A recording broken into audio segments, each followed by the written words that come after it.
Assalamu alaikum wa rahmatullahi ta'ala wa barakatuh. Monsieur le ministre, mi salminima ane wondibma mi salmini docteur Alpha mo ganduɗa kan woni secrétaire d'état chargé de la coopération, chargé des coopératives et de l'encadrement paysan. Ceerno Alpha mi salminima mi weltanimama e jonde nde joɗɗa ɗo nde. Monsieur le ministre, est-ce que yéeg nga ni ñi nga xam ne ñoo nekk Kemaay Thiay ba léegi démarré ñu seen campagne pour seen soble mënuñu ji parce que amuñu électricité faw nga jàppale leen lu mu gën a gaawee. ñaareel bi xam naa ne xam nga bu baax njigéen xam nga ku baax njigéen ak li ko wër ba fële ci njaay bopp li ñu fay jëlee ci soble bëri na trop. waaye soble yi dañuy finalement dañuy nëb parce que amul loo xam ne mun nañ koo jëfandikoo ci wàllu stockage. Monsieur le ministre, damay ñëw ci vallée bi la vallée du fleuve fi nga xam ne xam naa ko bu baax a baax foofu agriculture au sens noble du terme amul. bu ñuy bay population yi paysans yi dañuy nekk ci fitna bu ñuy récolter dañuy nekk ci fitna. bu ñuy fay dañuy nekk ci fitna donc loolu nag yaakaar naa ne war nañu def seen kéemtalaay kattan pour ñu jàppale leen. ñaareel bi xam ngeen ni foofu dans cette zone aménagement yi c'est 0,5 hectares par foyer 0,5 et il y a au moins plus de 50% des foyers qui n'ont pas d'aménagement.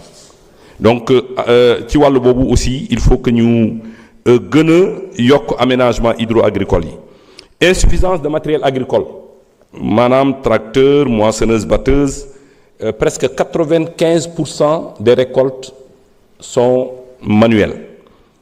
Inondation ñaari at yi indi na ay problèmes yu bari ci aménagement yi. Il faut des digues de protection. Monsieur le ministre, temps bi bëriwul accès au crédit waa LBA enveloppe bi ñu am bëriwul moo tax toutes les demandes ne sont pas satisfaites. Cherté électricité ñi bay foofu xam nañu bu baax li may wax. Donc une solarisation des stations de pompage est nécessaire. am nañu naaj am nañu lépp donc nañu fexe ba am ay jumtuwaay yu mën a gérer situation boobu. Des aménagements réalisés depuis plus de 20 ans. Aménagement yu njëkk fait par la SAED date de 77. Il faut les réhabiliter. Problème élevage xam naa du ma am jot pour wax ko ANIPL. Il faut le renforcer. Merci beaucoup honorable. Vraiment monsieur le président temps bi gàtt na jërë ngeen jëf. Asalaamaaleykum. Merci beaucoup. Je rappelle que les casques, vous pouvez utiliser les casques pour l'interprétation parce que souvent les Racky Diallo et les Jacqueline Sagna là daa mi ñuy dugal quoi.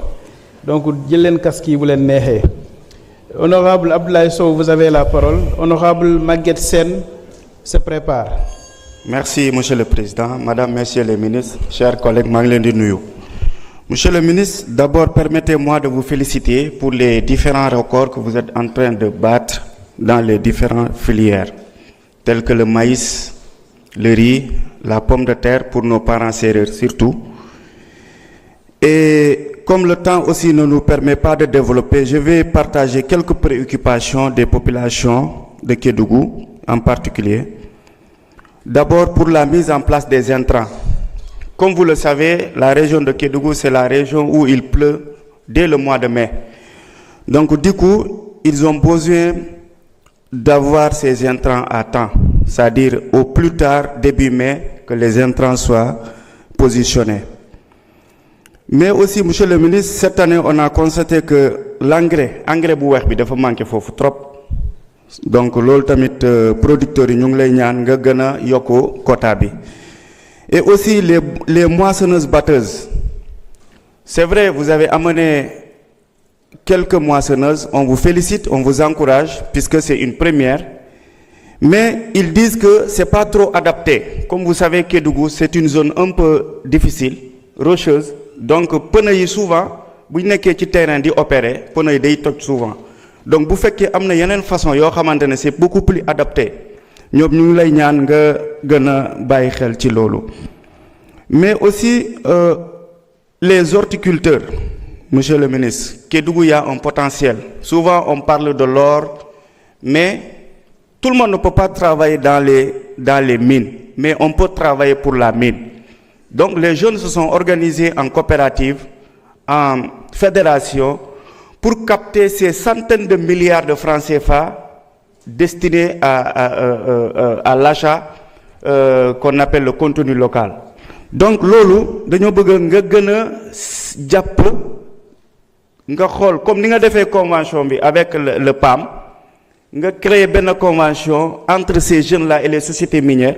pour que ñoom ñu mën a capter ces milliards là nga xamante ne ça peut développer l'économie locale et aussi le riz monsieur le ministre cette année il y a un record à Kédougou et usine bi nekk Sodefitex Kédougou ñi fa nekk nee nañ bëgg nañ ko ubbi te bëgg nañ ñu jëndal leen seen ceeb bi nga indiwaat subvention bi il paraît que y avait une subvention pour ça donc le DAC de Itato il faut évaluer ça monsieur le ministre depuis 2014 amul benn jeune bu Kédougou bu fay liggéey dégg naa benn collègue buy wax ne incompétence kay weesuwul nga créé DAC depuis 2014 ba 2024 munoo jaay benn kilo jën ci population kon loolu aussi il faut que ñu leen ko rappeler le DAC de Itato vraiment il faut évaluer xool est-ce que atteindre na objectif yi ou pas mais le Daral de Kédougou monsieur le ministre ñoom am nañu financement. Merci le petit Rimina mais amuñ fu ñu koy tabax parce que local bi dañ ko nangu sa. Merci beaucoup honorable Abdoulaye Sow.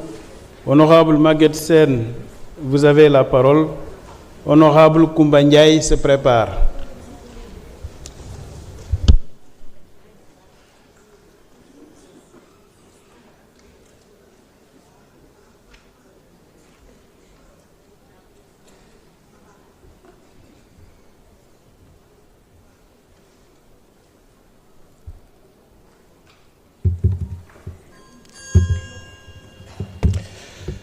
Monsieur le ministre de l'Agriculture et l'ensemble de vos collaborateurs, Monsieur le Président de l'Assemblée, chers collègues, Monsieur le ministre dama bëggoon intervenir ci njëgu gerte gi ren ngeen fixé ko à 305 francs baykat yi di jooy ñu leen dégg ci rajo yi un peu partout ñu koy wax ne dafa tuuti trop donc ñu bëggoon a xam yan critères ngeen di jiital pour évaluer le prix de l'arachide aux agriculteurs parce que récolter mu am solo mu bari baax na waaye jaay ko prix bu baax tamit loolu mooy tax ñu am ca njëriñ bañ ciy séntu beneen bi ci topp monsieur le ministre muy régulation ak conservation ñoo ngi lay féliciter ci ni ngeen defee régulation du point de vue de l'extérieur maanaam ni ngeen fermer marché bi ci yenn produits yi bañ baykat yi mën a jaay à l'intérieur à des prix intéressants ça c'est excellent waaye dafa amaat beneen régulation bu ngeen fàtte